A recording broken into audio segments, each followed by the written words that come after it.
हम बात करेंगे यहाँ पे भारत के बैंकों के बारे में। दोस्तों आज का जो मेन टॉपिक है वो है आरबीआई।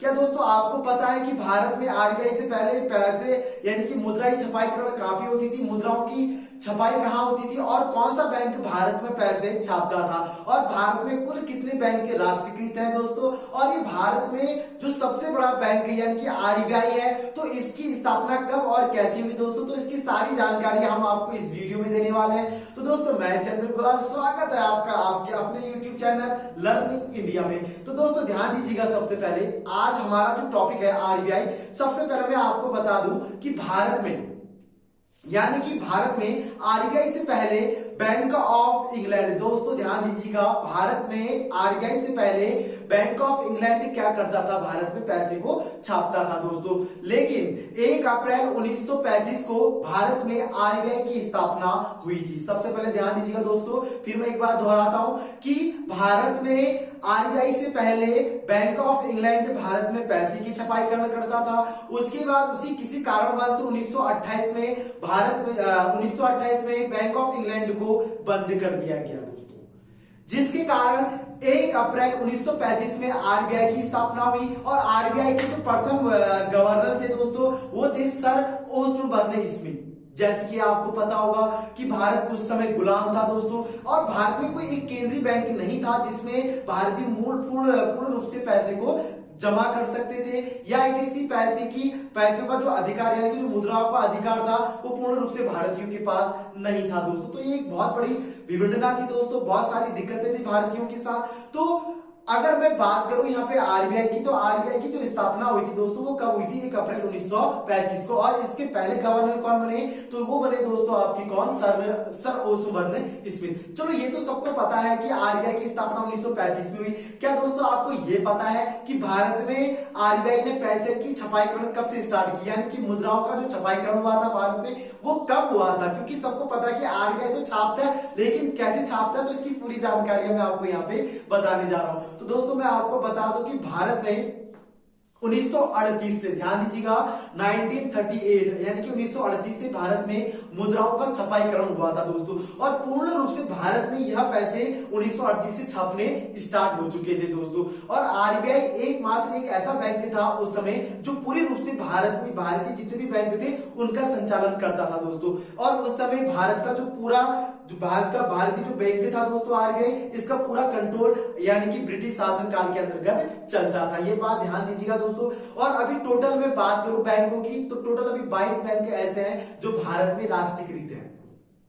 ध्यान दीजिएगा दोस्तों, टोटल अभी 22 बैंक ऐसे हैं जो भारत में भी क्या है, राष्ट्रीयकृत है। अब ये कैसे राष्ट्रीयकृत है इनकी भी मैं आपको यहाँ पे जानकारी बता दूं दोस्तों। तो ध्यान दीजिएगा, पहले आरबीआई की स्थापना 1935 में हुई दोस्तों, और आरबीआई कब से पैसे छापना स्टार्ट करता है, तो यह करता है दोस्तों 1938 से। और भारत में जो पहला मुद्रा छपा था दोस्तों वो था 10 का नोट। ये आजकल के जैसे 10 का नोट नहीं दोस्तों, ये पहले का कोई 10 का नोट हुआ करता था, और उसकी छपाईकरण किसने की थी, आरबीआई ने। आरबीआई तब 10 का 100 का और 500 का नोट, या 5000 का नोट, या किसी आप कह सकते हो कि 1000 का नोट, तो इस टाइप से ये छपाईकरण चलती थी दोस्तों। लेकिन 1949 में यानी कि 1947 में देश आजाद होता है। जैसे ही देश आजाद होता है उसके ठीक 2 साल बाद यानी कि 1949 में आरबीआई को भारत सरकार के अंतर्गत रखा जाता है दोस्तों, और 1 अप्रैल 1949 को आरबीआई को राष्ट्रीयकृत किया जाता है दोस्तों। ध्यान दीजिएगा, 1 अप्रैल 1949 को आरबीआई को क्या किया जाता है, राष्ट्रीयकृत किया जाता है दोस्तों। तो ये थी सबसे महत्वपूर्ण जानकारी कि आरबीआई को राष्ट्रीयकृत कब किया गया दोस्तों। ध्यान दीजिएगा, सबसे पहले जब 1949 में जब आरबीआई को राष्ट्रीयकृत किया गया था, तो उस समय भारत में यानी कि आरबीआई के जो गवर्नर थे दोस्तों वो थे सीडी देशमुख। ये बहुत बार एग्जामों में पूछा गया क्वेश्चन है कि आरबीआई को जब राष्ट्रीयकृत किया गया था तो आरबीआई के गवर्नर कौन थे, तो दोस्तों उस समय कौन थे, आपके सीडी देशमुख। और यह 1943 से यानी कि 1943 से 1949 तक मान के चलेगा, 1943 से 1949 तक यानी कि 1943 से 1949 तक यह इनका क्या रहा, कार्यकाल रहा दोस्तों।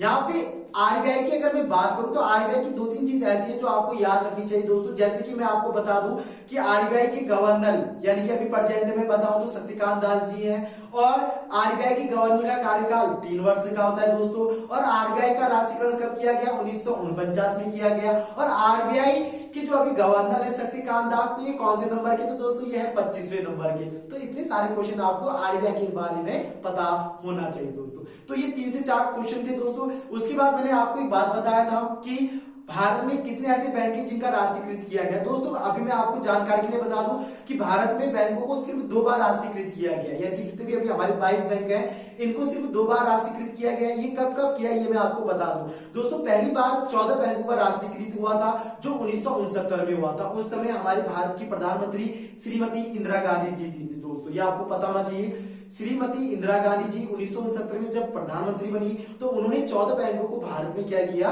राष्ट्रीयकृत किया। यानी कि राष्ट्रीयकृत मतलब भारत सरकार के अंतर्गत रखना।